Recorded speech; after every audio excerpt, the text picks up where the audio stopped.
penyelesaian tenaga honorer itu sudah dibahas dan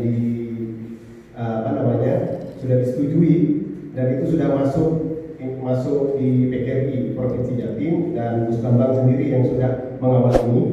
Yang saya sampaikan pertama, bagaimana ada konsep sama seperti PP 41 tahun 2020. Apa itu PP 41 tahun 2020? Di sana adalah pengalihan pegawai KPK menjadi ASN. Itu dasarnya tetap undang-undang ASN. Jadi di sana ada ketentuan umumnya. Jadi pengalihan itu adalah suatu proses pengalihan anggota PP berapa itu Mas? PP berapa? PP Peraturan Pemerintah Nomor 41 Tahun 2020 tentang pengalihan pegawai KPK menjadi pegawai ASN. Nah, syaratnya itu ada dua. Pertama itu pegawai tetap dan tidak tetap. Jadi yang 35 ke bawah menjadi PNS, yang 35 ke atas menjadi P3K gitu. Jadi di sana tidak ada kata tes, tidak ada bagaimana ada tes seperti itu sesuai rohnya undang-undang ASN. Itu alternatif yang kami tawarkan. Karena ini kan kita berbulan dengan waktu. Kalau regulasi ini kasihan teman-teman yang PTT. PTT itu tidak ada regulasi. Di Perpres 38 tahun 2020 tentang jabatan yang bisa diisi oleh P3K itu nggak ada PTT. Khususnya PTT yang ada di lembaga negeri dan swasta itu kan ada penjaga sekolah ini, nggak ada P3K. Semua itu kebanyakan dari tenaga honorer, baik dari non-K dan K2. Yang sedikitnya kalau kita data di Dapodik itu Bapak, itu bisa dilihat kalau bicara PTT secara nasional 2 juta sekian itu ya PTT memang sedikit lebih, bahasanya Pak Cahyo seperti itu, PTT lebih. Coba kita pilih per kementerian, dilihat di Dapodik itu banyak yang penjaga sekolah, TU itu yang sisanya PNS itu menunggu pensiun saja, menunggu pensiun posisi. Nah, ini alternatif yang kami tawarkan kepada pemerintah. Yang kedua lagi, Kepres, jadi PP 41, PP 11 tahun 2017 tentang manajemen PNS itu ada ruang di pasal 23 ayat 2 itu mengamanatkan begini, bisa 35 sampai 40 itu menjadi CPNS, tapi pakai Kepres. Nah, ini Kepres sudah dikeluarkan 2 kali. Pertama Kepres 25 tahun 2018. Yang kedua Kepres 17 tahun 2019. Itu ada tentang dokter gigi, perawat dan lain-lain. Tetapi tidak disentuh di sana guru, tenaga kependidikan dan lain-lainnya. Bukan kalau guru langsung 2000. Kalau dokter cuma 10. Nah, jadi kalau Kepres itu sulit begitu. Kesannya sulit pemerintah mengeluarkan Kepres sama seperti itu Bapak. Kepres yang bisa diisi itu 35 sampai 40. Kan kalau undang-undang ASN maksimal 35. Ini dikasih pintu ruang 35 sampai 40 pakai Kepres. Nah, Kepres ini mulai 2017, 2018, 19 sampai sekarang, teman-teman ini masih ada yang baik K2 dan tenaga honorer yang lainnya umurnya sudah dimakan ini. Seandainya Kepres ini keluar, contohnya di tahun ini banyak yang diselamatkan, meskipun itu nanti kita Kepresnya Kepres 25 ya? Yang pertama Kepres 25 tahun 2018, yang kedua Kepres 17 tahun 2019. Itu pengangkatan tenaga honorer yang usianya antara 35 sampai 40. Itu 2 kali dilakukan ya? Iya, dilakukan, tapi tidak menyentuh tentang jabatan guru dan tenaga kependidikan, maksudnya penjaga sekolah dan TU itu. Seperti itu. Nah, kalau ini dilakukan oleh pemerintah, ya insya Allah teman-teman yang umurnya 35 sampai 40 masih bisa diselamatkan meskipun dengan tes. Kami berani kok dengan tes. Kira kalau pakai grafik itu terbesar itu di usia berapa? Kalau di Jawa Timur ya misalnya, yang memang menunggu untuk diangkat itu. Iya, kalau mulai kemarin itu teman-teman ya yang terjadi itu masih banyak ya mulai tahun 2017 sekarang kan terkikis oleh waktu. Kalau ini tidak dikeluarkan terkait ini tambah hilang kesempatan untuk 35 sampai 40. kebijakan kan gampang untuk mengeluarkan ini kalau memang ada niat. Tidak harus berbagai panja dan untuk alternatif yang bisa dilakukan. Itu yang ditawarkan oleh LKBH PGRI yang digawangi oleh Gus Bambang di Jawa Timur. Terkait nanti kesejahteraan di daerah ini lagi, menteri membuat peraturan bagaimana ada kesejahteraan gitu. Tapi di tingkat daerah itu tidak ada atau minim sekali gitu. Pembahasannya terkait bagaimana ada kesejahteraan. Sedangkan sudah ada Permendikbud nomor 10 tahun 2017 itu bagaimana tidak ada gaji yang minim. Seperti itu. Sampai ada perdanya di tingkat daerah itu. Tapi ya minim lagi terkait itu. Ya paling tidak sampai menunggu itu harus ada kesejahteraan sesuai UMK. Itu terkait honorer yang bisa kami sampaikan untuk bagaimana ada percepatan regulasi seperti itu. Yang kedua terkait tentang teman-teman PNS ini, mungkin ini kita yang sudah sertifikasi ini telat contohnya ini kan suatu kalau dasarnya COVID tidak satu kebijakan keputusan yang itu bisa berlaku panjang dan kemudian tidak rawan diduga, tidak rawan dimanipulasi oleh pengambil keputusan. Tapi masukan itu akan menjadi masukan kami untuk kemudian tadi misalnya menjawab bagaimana orang yang sudah 5 tahun lagi pensiun atau yang 2 tahun pensiun, mungkin kepres itu bisa kita pakai, ide kompresi bisa dipakai untuk penghargaan misalnya pengambil sudah 30 tahun macam itu, untuk yang mau pensiun misalnya kita pakai kepres. Jadi misalnya 2 tahun dia bisa ada kejelasan menyangkut masa depan.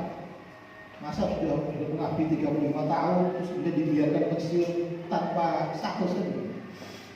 Kita aja kalau HP nggak punya status kan ya? Apa yang dibosankan gitu? Atau ditanya gitu, punya pacar nggak? Kalau punya pacar kan nggak, saya punya pacar nanti. Kalau nggak punya pacar, status sudah punya pacar kan? Nah, gitu. Jadi saya terima kasih, itu inspirasi. Jadi kalau kita tarik ke bawah pasti kesinggungannya sangat berat. Tapi kalau kita tarik ke atas, menjawab misalnya yang tadi gimana prosesnya nanti setelah undang-undang bisa jadi lama, maka kita bisa menyelamatkan teman-teman tenaga pendidik dan kependidikan.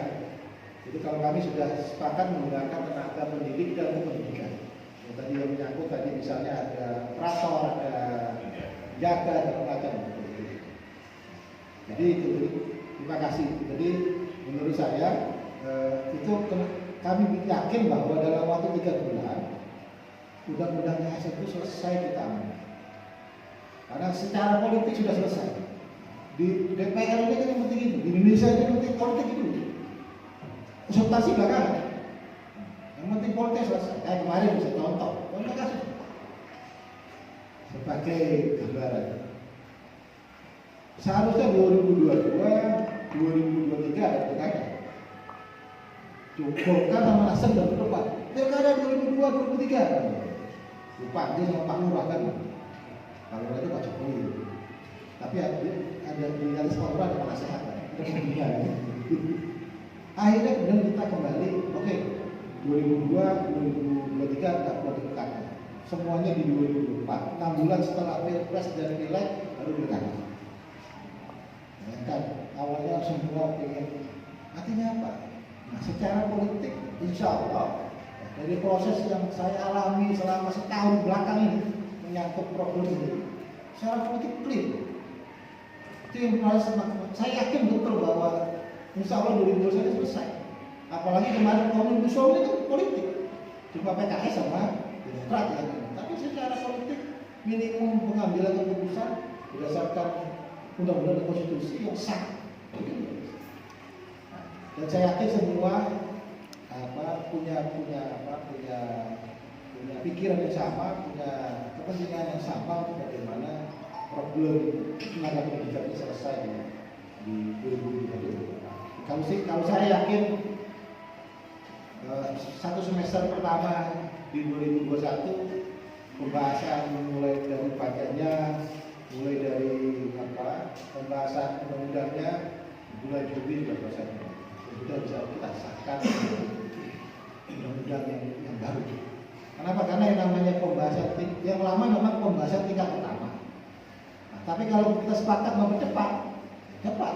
Kalau kita mau lambat-lambatkan, biasanya kenapa pembahasan tingkat satu lama? Karena memang kita bahas pasal per pasal. Nah sekarang cuma satu pasal. Yang mau kita amandemen itu cuma satu pasal. Berarti kan nggak ada pembentukan waktu lama. Ini satu pasal saja. Dan ketika ngomong satu pasal, semua PDI, Golkar, Demokrat, Gerindra, Nasdem, PKS, PAN, semuanya menyatakan hal yang sama. Kami setuju. Di seluruh pimpinan DPR RI setuju. Yang menandatangan bahwa paripurna bisa dilaksanakan. Nah, itu setuju. Karena kan dibangun. Kemudian baliknya juga sudah siap. Kapan barang ini mau kita kerjakan? Jadi insya Allah dari proses yang sudah terjadi setahun belakangan ini perjalanan cepat. Kemudian di akhir semester pertama kita bisa ada gambaran yang jelas sehingga 2021 seluruh proses apakah itu pengangkatan atau segala macam itu akan dilaksanakan. Masih ada waktu kurang lebih 6 bulan ke belakang untuk melaksanakan keputusan politik yang diputuskan oleh DPR khususnya dari Komisi 10. Jadi itu hal-hal yang lain misalnya tadi bos nggak boleh juga ternyata ini kadang-kadang antara kita kami jadi beliau masih menyatakan belum saatnya mengamandemen undang-undang ASN. Karena apa? Karena ini akan membuka kotak Pandora dari seluruh problem-problem yang ada bisa menyangkut tenaga honorer tidak hanya di pendidikan tapi di kehidupan. Nah, tapi kami kemudian bersikukuh ada kejadian yang sama di 5 tahun yang lalu ketika pemerintah mengangkat bidang desa menjadi PNS. Kalau bidang desa bisa menjadi PNS, kenapa kemudian guru yang kemudian secara status ini menjadi bagian yang terpenting dalam pengembangan sumber daya manusia di Indonesia ini tidak bisa disamakan dengan jurisprudensi ketika pemerintah dalam hal waktu itu Pak SBY itu benar. Dari itulah kemudian kami bisa optimis bahwa ini bisa kita lakukan dengan cara melakukan amandemen undang-undang ASN dengan skema prolegnas prioritas sehingga di tahun ini juga sudah bisa kita selesaikan. Nah, tinggal lagi menjawab beberapa hal yang agak izin tentang milenialisasi, tentang penempatan, tentang bagaimana menghargai masa kerja yang sudah apakah dari nol atau kemudian di ini harus kami bahas. Itulah kenapa kemudian Komisi 10 membentuk namanya Panja Pengangkatan Honorer menjadi PNS. Ini tidak hanya berlaku untuk di dinas saja, tapi juga di rumah. Juga menyangkut yang punya yayasan. Nah, jadi kita ingin menggabungkan semuanya sebenarnya. Nah, makanya nanti saya kepingin dapat input yang luar biasa dari Pak Dimina semua sebagai pelaku. Nah, saya juga dulu pernah honorer, jadi apa guru bulanan gitu. Saya menjadi guru 2 tahun ya, gajinya 30.000 per bulan, bukan per hari, per bulan. Ajar dari Senin sampai Jumat dari jam 8 sampai jam 2. Gajinya 30.000 tahun 96. Punya istri, punya anak. Kira-kira mana apa? Tapi karena saya sama istri ini dibesarkan di keluarga